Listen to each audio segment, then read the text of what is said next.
guys, it's Jonathan with One Big Impact. So it is day one of the One Big Impact 60-day cruise challenge. So first of all, I wanted to start with something pretty basic, but probably the single most important thing that you need to understand when you are attempting to lose weight or reach any type of, whether it's fitness goals or changing your physique in any way, whether it's gaining size or gaining muscle or whatever. The most important factor is going to be food and meal prep specifically, because if you're kidding yourself and you are going to tell yourself that I can get the best body I can possibly find and or create and I can do it without meal prep, unfortunately you are mistaken. And if you ever look at some of the best, most amazing bodies in the world, you really truly do just have to watch a couple of their videos and you'll understand very quickly that they're eating continuously every few hours, humming their metabolism along, and so on and so forth. So without blabbing too much, I know I do that a lot, I have 8 things that I want to cover real quick. Make sure my camera's still going. All right, we're good. Having some technical difficulties today. So first of all, the first thing that I wanted to say is set time aside to prep properly, fully, and sometime, if you can, do it the same time each week. It's kind of crazy because if I were to ask you the question, drink your damn water. See that? That's a little under a half a gallon. This will be gone by the time the video's over.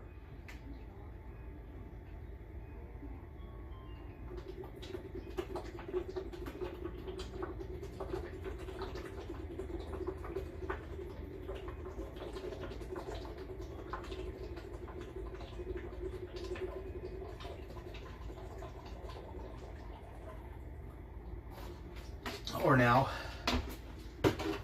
if I asked you the question, what would it take to be able or to have to gain weight? Would you say, well, I would cut my calories, I would drink less, I would eat less food to be able to gain weight? Absolutely not, right? What would you have to do? You would have to increase your food over whatever your BMR is. So if I'm requiring 2,100 calories to stay where I'm at, then to gain weight, I would have to be over that, right? So it's so easy to understand that, but in the reverse, it's so difficult for people to understand that they have to eat less calories to lose weight. So it is really that simple, and I'm not saying you have to starve yourself, but you just have to become familiar with the whole concept of eat less than you need. And over time, as you become a smaller person, you will again usually eat less unless you've really kicked up the exercise and your body's requiring more food, and that's okay. But in the same sense, don't assume that it has. Go to a local nutrition shop or go on my website, find out your BMR, onebigimpact.com.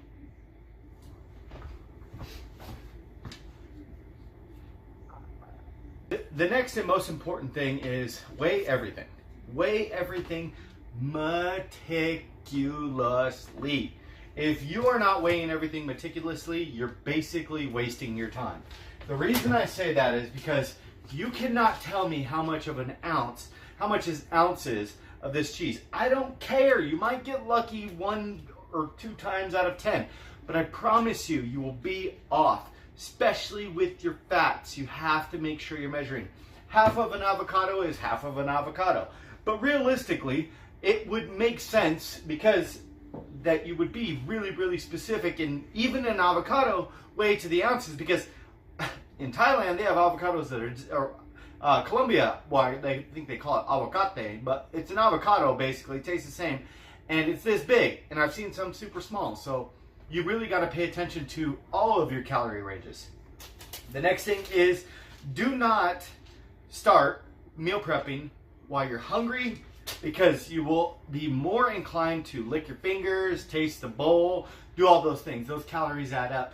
And just because you're meal prepping does not mean that you have a allotted amount of calories that you can consume while you're tasting the food.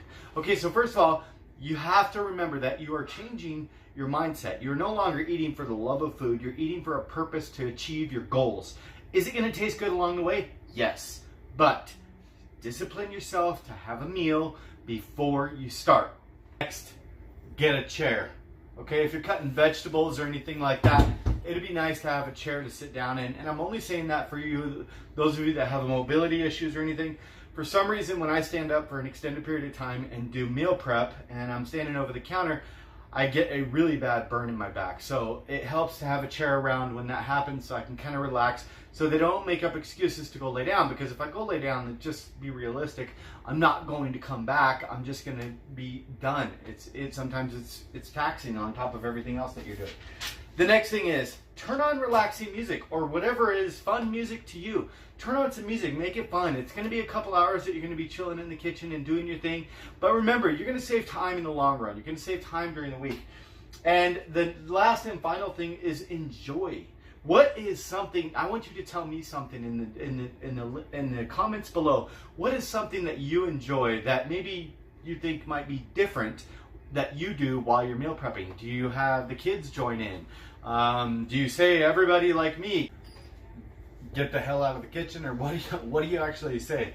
So sorry, my video was cut off. I ran out of space. Story of my life. But question is that I want you guys to put down below is, what do you do? My head's hurting. I got a headache in like the last 20 minutes. It's like too much stuff going on, but I'm still gonna meal prep. I need to turn on music. This is life. So if you're new here, please check us out on Facebook. Our group is called Healthy Living for a Healthy Life. You guys, I'm excited. I really want to make this an amazing, amazing challenge.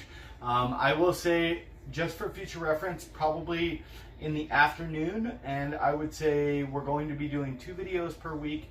So in the afternoon, maybe like 3 or 4 p.m., and maybe we'll try like for like a Monday, Friday or something like that. Really relaxed challenge as far as videos are concerned, because I am doing other things as well, so I want to make sure I'm not pummeling you guys or overdoing it for myself. You guys, be stronger than your excuses. Remember to spread love, not hate. Remember, in the comments below, I want to know, what is something that you do that you may not think might be normal, or maybe you think it's normal and it's not, and maybe it could help somebody else out. You guys have a beautiful day. Remember to spread love, not hate, and drink your damn water. Peace.